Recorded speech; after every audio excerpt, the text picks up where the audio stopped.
The best situation with a crawl space when there's a basement present as well is that if the crawl space is connected to the basement, it's preferred to have the crawl space open where air can migrate with the basement air. If the basement and crawl space are somehow connected,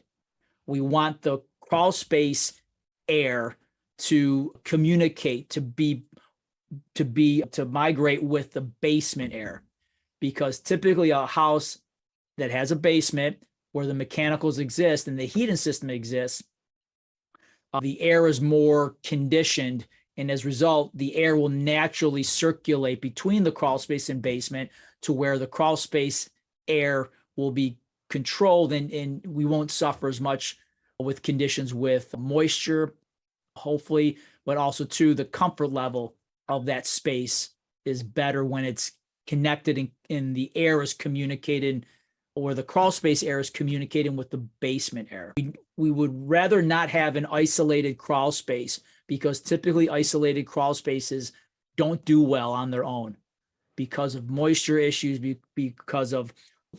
typically inadequate ventilation that's provided to the crawl space.